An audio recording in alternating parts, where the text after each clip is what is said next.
Hi mga karag-karag! Welcome back to my vlog. Sa magandang umaga sa inyong lahat mula dito sa Lasak City. Kabubukas lang ng tindahan ko mga karag-karag at bagong gising lang din ako. Of course, pag chismusa ka, kahit wala kang ayos dahil todo muna natin to dahil ito na nga mga pasabog ng mga pachika ngayon, mga pa-intriga na pinag-uusapan ng mga active na mga chismosa sa social media, lalo na sa ating mga kapitbahay na tayo ang center of attraction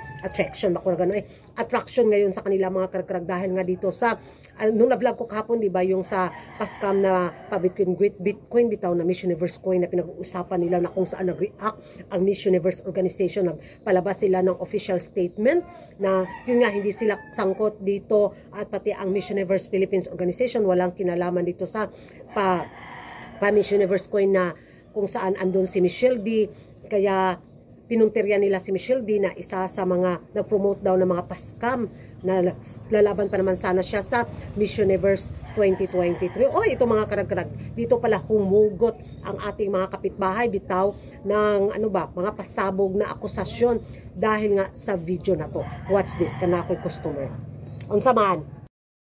I just got a message now that the Miss Universe Foundation globally will be launching their own coin, Miss Universe coin also. So, the Philippine Blockchain Week will launch the Miss Universe coin. The Miss Universe coin, so parang token siya.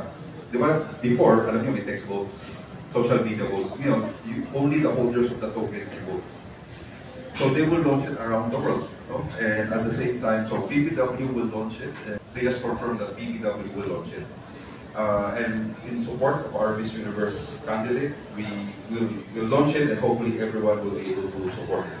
Mga karag-karag, narinig na ninyo ang resibo ng mga pa-iskandalo nga ngayon na pinag-uusapan ng mga active ng mga chismosa. Kung pakikinggan natin mabuti mga karag-karag, yung unang message niya, di ba na, I got the message now. So, dito talaga sabi ng mga ibang active ng mga chismosa na baka daw napag-usapan ng Miss Universe Organization, itong itong pa-coins na to, kaso naunahan lang daw sila ng pag-announce, kaya medyo na yung ego ng Miss ni Hello the Universe. Kaya nagpalabas agad siya ng official statement na wala siyang kinalaman. Ay ewan ko lang mga karag-karag sa mga theory bitaw sa mga Detective Conan na mga beauty pageant lovers.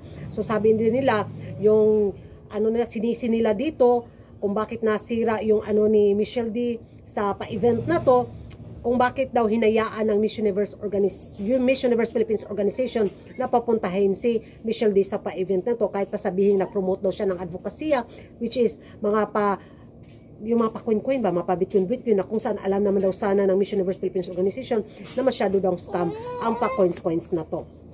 So, sabi rin nila na sana ibalik na lang daw sa Binibining Pilipinas kasi masyado daw gamahan ang namumuno sa Miss Universe Philippines Organization. Nasobrahan na daw sa business is business ang Miss Universe Philippines Organization. Medyo napahamak daw ang kandidata natin na lalaban sa Miss Universe 2023. Baka isa din daw to sa mga dahilan na mailtukuyo si Michelle D dahil sa ginawa ng Miss Universe Philippines Organization sa pag-attend sa pa-event na to. Kahit sabihin pa daw natin na promote lang ng advokasya si Michelle D, pero kaso andun daw siya sa mismong pa-event, nakakasira daw to sa imahe ng pambato natin. Ay, ewan ko na lang mga karag-karag, basta nagpalabas na ng official statement ang Miss Universe Organization na wala silang kinalaman at maging ang Miss Universe Philippines Organization, di ba?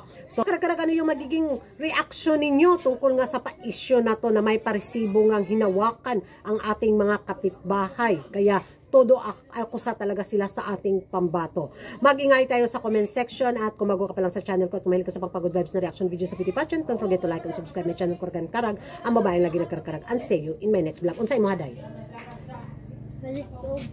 Pollard? Pila ka kilo? Grower pila ka kilo? Tulo. Diyan na mo ka na nakoy customer.